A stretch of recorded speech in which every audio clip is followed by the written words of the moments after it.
Morning. The old man here, April 7th, 2025. Well, it's 5 days post-Liberation Day, and I think you'll see it in the future. The Liberation Day will wind up being a national holiday. And you might say, well, why is that? Well, I think post-election, everybody got the memo basically on day one that there's a new dawn. Things are going to change, and things are going to change fast, and things are going to change hard. Notice that Trump had all of his cabinet picked and practically in place on day one, but they definitely moved forward on their plans on day one. And that's why things have been so chaotic and moving so fast. He's got so much he needs to get done.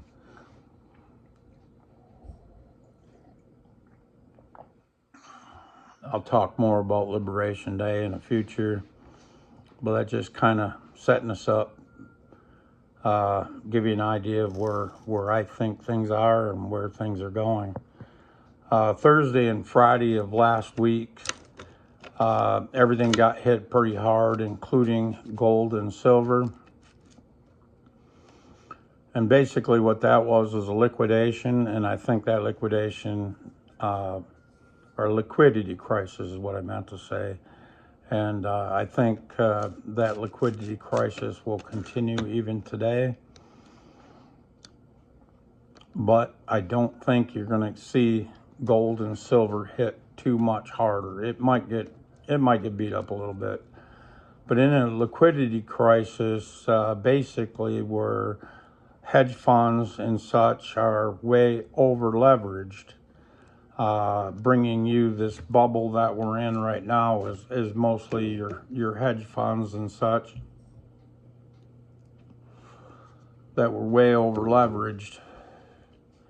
And they got to the point where things have come down enough that they owed practically as much money as they had into the fund. So before they go broke, the big banks call the margins in and they take over their portfolio and they basically sell everything, including gold and silver. They don't care.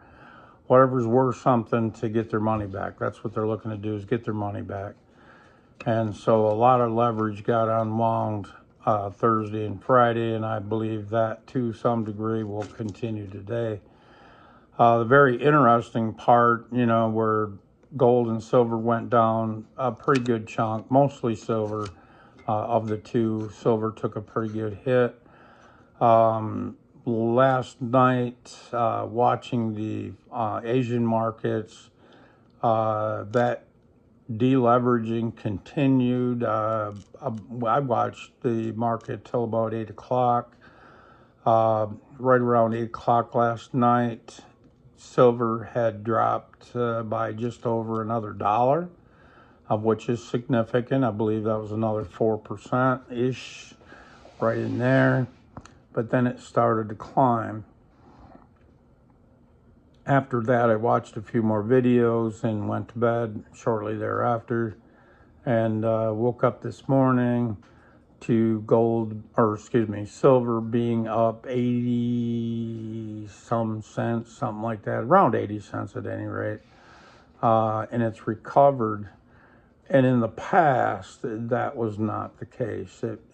That got beat up and it stayed beat up. In fact, it just kept getting worse. I'm not saying it can't go down some more. I think it can. But like I said yesterday, or maybe that was the day before. Actually, I don't think I did a video yesterday. But like I said, Saturday then, gold was right, or silver was right at its 200-day moving average. And if it got below that, I know sovereign wealth funds and others, big money, smart money, were picking up that silver. And if it hit that 200-day moving average, it did. or was right at it when I was speaking Saturday morning. And it did dip below that in the Asian markets about $1, and then came back to buck plus roughly 80 cents. So that's huge. And so why is this different? What is different about today post Patriation Day or Liberation Day? I keep wanting to say Patriation Day, but Liberation Day. I believe what we've seen since 33, when the globalists basically took over with Woodrow Wilson and then FDR, that they brought in the central banks and they took us off the gold standard. In other words, citizens couldn't hold gold legally, obviously couldn't trade in gold. I mean, even if you had it, you weren't able to really do anything with it. You had to hold on to it basically, except for maybe trading amongst friends or whatever. But you weren't buying it and selling it on the market anymore, or using it to pay your bills. So we were all forced into the fake fiat dollar system. That was the purpose of taking gold off the market. When you had no other choice but to use the dollar, you had to go with the flow, and they were able to continuously, since then, rob you of your wealth. And by 71, when Nixon took us off the gold standard internationally, and then eventually in 74, we were able to own gold again personally. It took quite a while for people to realize that gold was wealth, and still a lot of people don't realize it, but at least some did. And they started stacking gold, and then also they started stacking silver. But I think post-election, the big money funds, family money, and what have you, got the memo. Hey, look, this is the end of the dollar. It's coming to an end. It's been set up this way to come to an end. We're going to bring it into a close our way. And I think all through those years, the big banks were not only allowed to, but directed to manipulate gold and silver to, no matter what, make it look better than a dollar. So if the dollar crashed or the stocks crashed, you had to manipulate gold and silver down to the point where it wasn't attractive, that the bond market was more attractive. So they manipulated it down. Well, in this past few days where there was a liquidity crisis, the banks ain't got much to say about that as far as, manipulating it down. They didn't need to. That the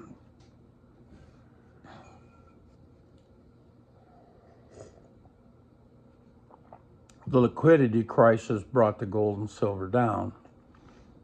But now that the government is on the other side saying, nah, don't do that anymore, we're going to let you unwind. We're going to give you, let's say, 5 months till Liberation Day to unwind all your shorts, of which they've been doing. And but in the meantime, we're going to start picking up physical gold and silver. They use the tariffs as an excuse, at least in the mainstream media, that's why gold and silver was coming back full force to the United States. And I believe, and others believe, that's all bullshit. But that's all right, whatever it took to get it back here. We're going to need that to back whatever currency we're going to come out of on the other end with this. It's interesting. But to see silver bounce back so fast tells me that, when we're up 80 cents after a 2-day, 3-day liquidity crisis, and we're already back up, that's telling me that, just like I thought, there's not much physical gold in the hands of big banks, or physical silver, excuse me, in the hands of the LBMA and others. It's now in the hands of these sovereign wealth funds and family money, and you can no longer control the silver the way they did, and they're going to let silver and gold rise now. Again, I mentioned that the gold was nowhere near its 200-day average. It could get beat down to 2,700, of which would mean its 200-day moving average. But again, you didn't see it get liquidated over the weekend. Come Saturday or Sunday night and through the night, it got beat up a little bit, but 50, 60 bucks, and now I think it's only down $13. From where it was on Friday night. So that ain't very much at all. That could be just part of the liquidation, of these hedge funds. But you'll see more and more deleveraging. Some of the guys are calling for today to be Black Monday. That there was a lot of volatility and downside in the futures market, and that's going to carry over today. And so they're calling for a Black Monday. A few of the guys are, and well, that could be true, and I got a feeling they're right. We'll see. And don't be surprised if through that continued liquidity crisis, that gold and silver get beat up a little bit again.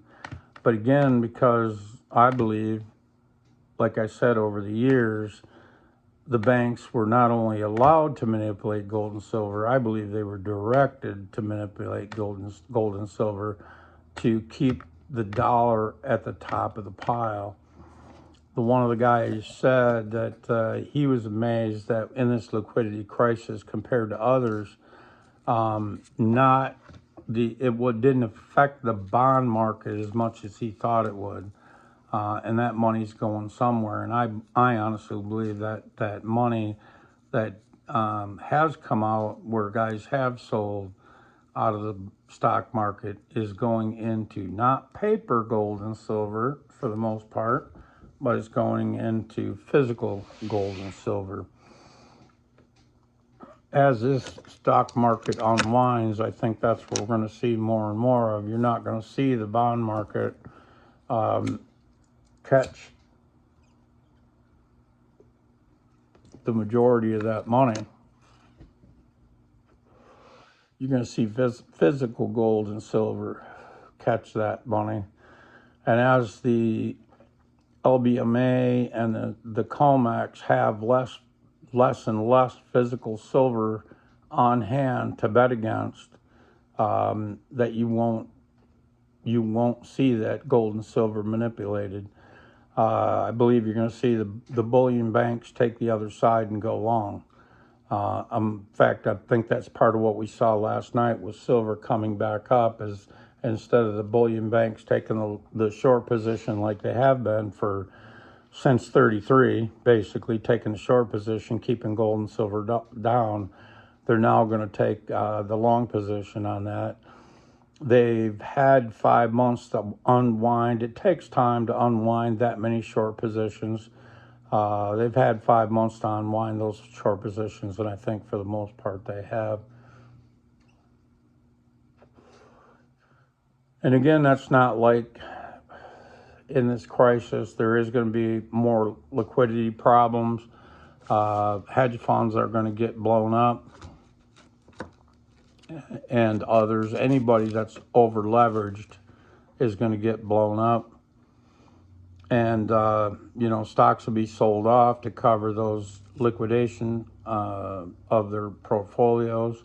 And gold and silver might take another hit. You might even see it go down another 3-4%. But just like Sunday night, it took a 4%. Early on, it took at least a 4% cut, and then bounced back not only the 4%, but it came back roughly, let's call it 2%, or almost, like say 1 3/4, 2% from the low of last night. So that's showing us that this time is definitely different. At least that's what I'm seeing. We'll see at the end of the day. I think we'll know a lot more tomorrow. I had a totally different thing planned for today. Basically, through my research of last night and this morning, I basically threw that right out the window. I might come back to it and go over all the reasons to stack gold, but now I can actually, I think I can, and we'll see, I can actually add silver to that list as well. Why you want to stack silver now, even in the short term, where generally speaking, stacking silver is a long-term gain or a game. And if you think that you're going to get in and out in a year or 6 months and make big money, you're wrong. Typically, that's a 10 to 15 year game. Silver typically pays infrequently but significantly. So it's worth the wait if you got the patience, and most people just don't have the patience. They don't, I know some serious stackers have been stacking since the 70s, but those old boys are rare as hen's teeth. Most of them guys are gone.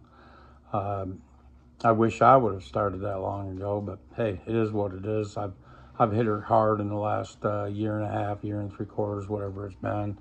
I'm coming up on 2 years, July 4th. And I've hit it hard. I've made up for lost time the best I can. And honestly, I think even at higher prices, if we start to see higher prices, and I think we're going to, it's worthwhile stacking gold and silver. And even at my age, where I knew that the smart thing to do would be to stack gold, for some reason I've always been attracted to silver, and especially junk silver, and especially dimes in junk silver. I don't know why I have such an affection for those. It's just amazing to me. Maybe my gut telling me something, or otherwise, who knows. At the end of the day, I think Trump's plan is working well. I think we're going to have short-term pain for long-term gain. And honestly, I don't think I figured it would take 5 or more years to come out of this, 5 or 10 years of pain to come out of this. And honestly, I don't think it's going to be that long. Kind of getting into his tariffs a little bit. I'd rather go into more depth on that in one video, but into his tariffs a little bit. Already 50, 60 countries have already capitulated and said, okay, we'll stop tariffing you. And that's all it was about. It's like Vietnam. Let's say Vietnam was tariffing us 40%. He put a 20% tariff on them. And they're like, oh, fuck, we can't do that. So they capitulated and got rid of their tariffs entirely, or at least matched his tariffs. Maybe, I'm not sure exactly what they did, but I know they capitulated and bent the knee to Trump. And so if he put on a 20 and they were at 40, at the very least now it's 20-20, we're even. That's fine. And that's what these tariffs are all about. To bring it close to home and make it make more sense, and basically he's tariffing Canada, and you kind of think, well, why would he tariff the neighbors? Well, the neighbors have been leeching off of the United States for an awful long time, and I'm not talking about your typical Canadian. I'm talking about the Canadian government. We've been giving them $366 billion in subsidies every year. Why the hell should we subsidize anybody? Especially when when the average American worker, the middle class, has been beat up so bad. Why would we turn around and subsidize? And it's not just Canada, all of Canada It's the globalists in Canada. That's who we've been subsidizing.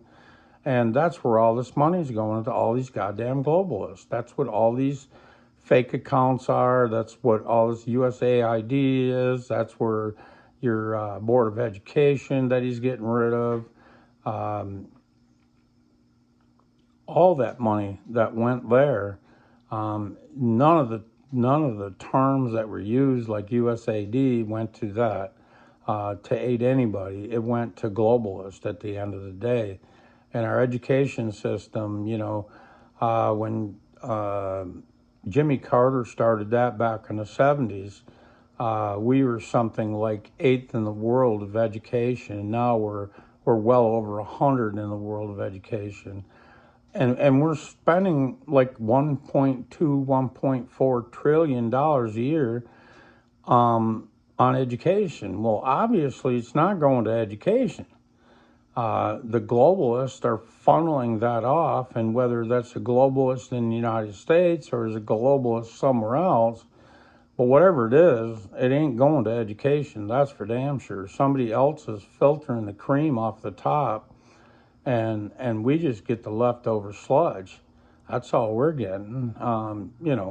With that, with 1.2 or 1.4 trillion dollars a year in education, these kids should be the smartest thing since sliced bread. And I'm telling you, they ain't coming out knowing shit. And it ain't their fault. They just ain't been fucking taught nothing. Other than this globalist bullshit is the only thing they've been taught. How many of these kids coming out with purple hair, for Christ's sakes, and they don't know what gender. They're so goddamn confused they don't even know what gender they are. Obviously, we're not spending money on education. We're spending money on indoctrination. And that's going to be a problem for a while. But at any rate, I just want to talk about gold and silver a bit and kind of what I'm seeing in the market. Be pretty interesting. You can bet your butt I'll be watching the stock market and gold and silver today pretty close. Depending on what happens, I may do another video tonight or tomorrow morning, whatever works out. Maybe both, who knows? We'll see. But again, I appreciate you guys stopping by and listening to what I have to say. If you think I'm wrong, please say so in the comments. It's fine. I'm a big boy. I can take criticism. I'm kind of going out on a limb, kind of reading the tea leaves here, and this is what I see, at least for now. I might pivot if I have to, but I really, this is what's adding up to me. Maybe I'm far enough ahead of the game that it's just not going to make sense yet, but it will. We'll see. We'll see how the markets play out.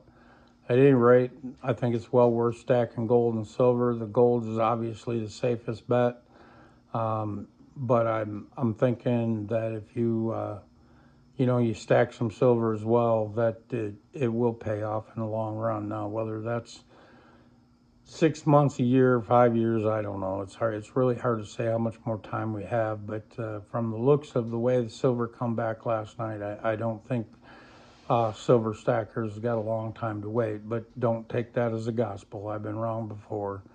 I figured this sumbitch was going to collapse in 2011, and it didn't. But it is honestly a whole new ballgame this time. It really is, with Trump at the helm. And basically the globalists, even before Trump, got reelected, the globalists were already de-dollarizing, and by making the gold a tier 1 asset, they were planning on the death of the dollar. That was their plan, and that was their first step. And it's worked right into. Honestly, it's worked right into Trump's playbook, honestly. Everybody's been de-dollarizing since, all the central banks, your governments, your sovereign wealth funds, and whatever else, family money. But especially after Trump got elected, like I said, they just didn't figure that out on their own. I think everybody, all the big money got a memo. Here's the deal. De-dollarize and get into gold and silver. And honestly, I don't think the hedge funds got that same memo. I think they're just doing what they do, and even if they got the memo, they ignored it. They're doing what they do, and they think they got the world by the ass, and at the end of the day, they don't, and they're going to get it handed to them. And the one thing they're going to find out is the government ain't bailing them out this time. You're either going to make it or you're not. A lot of these hedge funds are going to go broke. Quite a few big banks are going to go broke for all the shit they've been pulling. Lots of businesses are going to go broke. They've been propped up by the system. They should have went broke maybe 10 to 20 years ago, but the system's propped them up to keep them going, to make the banks look good and stay solvent, and to make the dollar look good. And now nobody cares about the banks. At least the big boys don't care about the banks. When I say that, I mean Trump and the gang. They don't care about the banks. They care about the little guy for the first time since '33. They realize the little guy, the middle class, built this country, and that the upper class have stolen the wealth from the lower class. And that's coming back. That's coming back, and that's coming back big time. We'll see how it works out. Thanks again for stopping by. Appreciate it. Like and subscribe and leave a comment. I'll do my best to answer those comments as fast as I can, but I can see tomorrow, or I can see today being a pretty busy day. If not, if I'm not busy at work, I'll definitely be staring at the charts and doing more research as the day goes on. Be real interesting to see how today winds up, winds down, whatever. But I personally think, and others think, that this is going to be a Black Monday. We'll see. Thanks, guys. Bye.